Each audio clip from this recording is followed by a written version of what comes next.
every aspect of life in 15th and 16th century Florence, you still, if you visit the city, assume the old Florentine Republic was in operation. That was part of the genius of the Medici.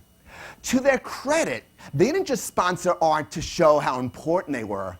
The two men you see here, Cosimo and his grandson Lorenzo, genuinely appreciated the art of the Renaissance. They appreciated the new learning. They appreciated the new arts. So it wasn't that these are just people who are using art as a tool. No, these were men who read classical literature, appreciated it, and so were willing sponsors of the new style of art. Another individual who is very significant in this story is a man by the name of Petrarch. Petrarch is sometimes called the father of humanism. What is humanism? Humanism was an attempt in the period we'll call the Renaissance to go back to the curriculum of ancient Rome. What was that curriculum? Where you studied poetry, literature, and ancient languages. Now, what was the written language of the Middle Ages? Latin. That was the language of the church. That was the language that Petrarch, as a lawyer, would have studied. But languages do change over time, and he would have known a medieval Latin, where there had been changes. But Petrarch loved language, and what he decided to do was he wanted to study ancient Latin. And he was able to master it. So Petrarch was among the first to go back and say, I want to read these manuscripts in the original. What you're looking at on the right, though, is not ancient Latin. It's a language that had disappeared in the Middle Ages and is going to be revived during the Renaissance. What language was that? Greek, exactly. In the Western Mediterranean, Greek had disappeared. In the Eastern Mediterranean, it had not, because the Byzantine Empire was a Greek-speaking empire. But in the Western Mediterranean, Greek disappeared entirely. Petrarch spent years trying to learn Greek, but there was one big problem. Let's say I passed out, 200 of the finest works of literature in Arabic, but no dictionaries, no grammar books, assuming that we don't know Arabic here. And then 20 years later, I came back to you and said, how do you enjoy the books? You would say, well, you know what? I've been looking at this for 20 years. I understand nothing. That was the case with Petrarch. For years, he tried to decipher it, but without dictionaries, without grammar books, there was nothing he could do. What's going to happen, though, after Petrarch, there are going to be Greek scholars who come to the West and begin to teach, and men like the Medici are going to embrace that.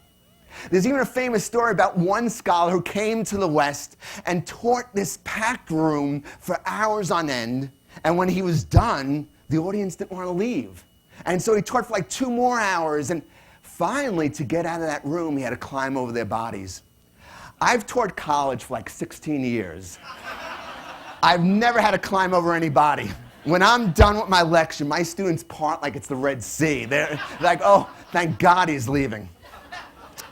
But it does show some of the reverence for learning that's going to cut across the aristocratic class, which is going to play such an important role in the Renaissance.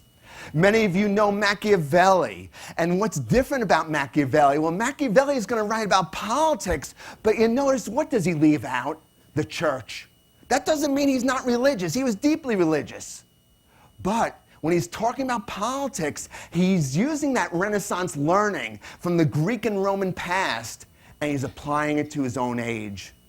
So too with this man, Vasari. Vasari was a disciple of Michelangelo.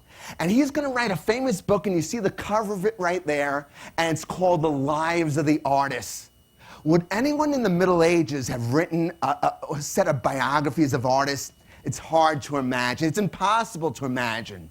He felt these individuals, Leonardo, Michelangelo, Raphael, were worthwhile to know as individuals. That's very much a Renaissance concept. And in fact, in general, when we go to Florence, what are we seeing? We're really seeing the rise of the individual, and that's partly why it's such a connection with our own world. We very much think of ourselves as individuals. We think of our place within the world the way they did. What I'm showing you here, though, is a work that was not in Florence. Probably many of you saw it yesterday, the Pieta. Why am I showing this? Well, this is the only work that Michelangelo signed, but the fact that he signed it is significant.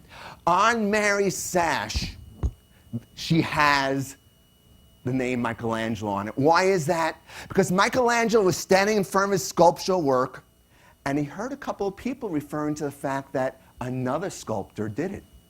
He was shocked by that, and so that evening he quickly chiseled his name. That's a Renaissance idea, though. You know, when you think about it, everyone in this room can name a Renaissance artist. Michelangelo, Leonardo, Raphael, and forgetting even the turtle part. You know, we all know those names for other reasons. How many of us can name a medieval artist, though? You know what? In many cases, they don't even have names. You know, in the sense that, you know, if there's a sculptor who carved part of the door of Notre Dame, let's say in Paris, sometimes he's called the sculptor of the left door of Notre Dame. I don't think that's what his wife called him.